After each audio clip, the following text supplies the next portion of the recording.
கர்த்தருடைய பரிசுத்த நாமத்துக்கே மகிமை உண்டாவதாக. இந்த அதிகாரத்தில் கூட ஆரோன் ஊழியம் பண்ண போகிறாங்க. அந்த ஆரோனுக்கு உரிய தகுதி, அவனுடைய ட்ரெஸ், அவனுடைய ஆடை எப்படி வடிவமைக்கப்பட வேண்டும், அதில் என்னென்னலாம் பதிக்கணும், எந்த லைனில் பதிக்கணும், என்ன நூலால் செய்யணும் அப்படிங்கிறத பற்றிலாம் இதில் சொல்லியிருக்காங்க.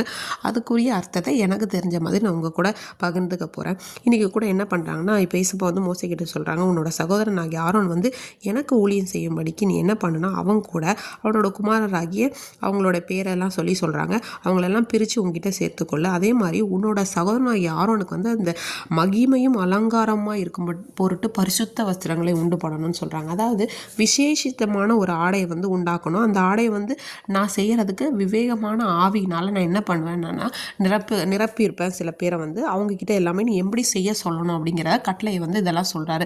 அதுக்கு யாரை 2 பேரை சொல்கிறாரு அப்படின்னு சொல்லி பார்த்தோன்னா, பின்னாடி ஒவ்வொருத்தருக்குமே அந்த ஞானமுள்ள இருதயத்தை ஒவ்வொரு சில பேருக்குமா கொடுத்துருக்காங்க. இசப்பா வருகிற அதிகாரங்களில் அது எப்படி உண்டாக்கணும் அப்படின்னு சொல்லிட்டு என்ன சொல்கிறாங்க அப்படின்னா, அதில் என்ன இருக்கணும், மார்பதக்கம் இருக்கணும், ஏபோத்து, அங்கி, விசித்திரமான உள் சட்டை, பாகை, இடைக்கச்சை, அது எல்லாமே இருக்கணும்னு சொல்கிறாங்க.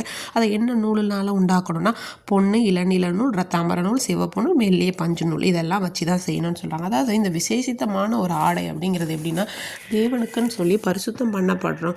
பரிசுத்தம் பண்ணப்பட்டு நம்ம தேவனுக்கு பணிவிடை செய்யப்பட வேண்டும். அவருக்குன்னு ஒரு பிரத்யேகமான ஒரு பிள்ளைகளாக நம்ம இருக்க வேண்டும் அப்படிங்கிறத இந்த தனிப்பட்ட ஆடை குறிக்கிறது அப்படிங்கிறத நான் சொல்கிறேன். அடுத்த ஆரோன் ஒரு பிரதான ஆசாரியர். அதே போல் ஆரோன் எப்படி பிரதான ஆசிரியராக இருக்கிறாரோ, அதே போல் இயேசுவும் நமக்காக பழக்காடுகிற ஒரு பிரதான ஆசாரியராக இருக்கார். அந்த ஆசாரியனுக்கு முன்பாக நம்ம விசேஷித்தவர்களாக காணப்பட நாம என்ன பண்ணணும்னா ஆராய்ந்து இது பண்ண வேணும். அடுத்தது பார்த்தோன்னா மார்பதக்கம் அப்படின்னு சொல்கிறாங்க. இது நீதியை குறிக்கிறது. அதாவது இருதயத்தை நம்ம காத்து கொள்ளணும் அப்படிங்கிறதுக்காக. அதே போல் இந்த ஏபோத்து அப்படிங்கிறது என்னென்னா, தோள்களில் என்ன பண்ணணும் அப்படின்னா போட்டிருக்கணும் அப்படின்னு சொல்லியிருப்பாங்க. அந்த ஏபோத்தில் என்னென்னா கற்கள், அந்த 12 இஸ்ரவேல் புத்திரர்களுடைய நாமங்கள் என்ன பண்ணணும்னா, அந்த கோமேதக கற்களில் என்ன பண்ணணும், பதிக்கப்பட்டிருக்கணும். 2 கல் இருக்கும், அதில் ஒரு கல்லில் 6 பேருடைய கோத்திரங்களும், இன்னொரு கல்லில் 6 பேரோடதும் பதிக்கப்பட்டிருக்கணும்னு சொல்கிறாங்க. இது தேவன் நம்மை அந்த தோள்களில் சுமப்பதை குறிக்குது.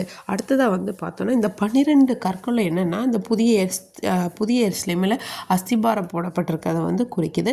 பரலோக ராஜ்யத்துடைய அழகை இந்த கற்கள் குறிக்குதுன்னு சொல்லி நம்ம சொல்லலாம். அடுத்ததாக பார்த்தோன்னா, இதில் 4 பத்தி நிறைய என்ன பண்ணணும், கற்களை நிறைக்கணும்னு சொல்லி முதல் பத்தியில் என்னென்ன கற்கள் இருக்கணும், 2ஆம் பத்தி, 3ஆம் பத்தின்னு சொல்லி இதில் வரிசையாக கொடுத்துருக்காங்க. இதே நம்ம வெளிப்படுத்தலையே இந்த மாதிரியான கற்களை கொண்டு நம்ம சில காரியங்களை நம்ம பார்க்கலாம். இது பரலோக ராஜ்யத்தை குறிக்குது, அதனுடைய அழகை வெளிப்படுத்துது அப்படிங்கிறத நம்ம இது பண்ணலாம். அடுத்து தெரிஞ்சுக்கலாம். அடுத்ததான் என்ன சொல்லியிருக்காங்கன்னு சொல்லி பார்த்தோன்னா, அடுத்து இந்த நியாய விதி பதக்கத்தில் ஊரிம் தும்மிம் அப்படிங்கிறவங்கள என்ன பண்ணணும், வைக்கணும்.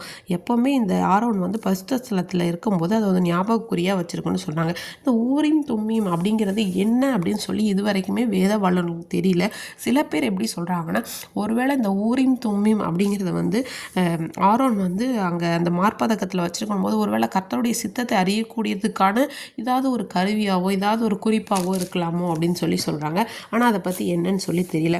அடுத்து அவருடைய வஸ்திரத்தோட ஓரத்தில் பார்த்தோன்னா, அந்த ஓரங்களில் ஒரு மாதுளம்பழம், ஒரு பொன்மணி எல்லாம் என்ன பண்ணணும், தொங்கணும் அப்படின்னு சொல்லியிருக்காங்க. இந்த மாதுளம்பழங்கள் அதாவது கனி நிறைந்த வாழ்க்கை இது குறிக்கிது. இன்றைய நாட்களில் இந்த உலக பிரகாரமான இருக்கிற காரியங்களை நம்ம கனி நிறைந்த வாழ்க்கையாக வாழணும்னு சொல்லி இது குறிக்குது.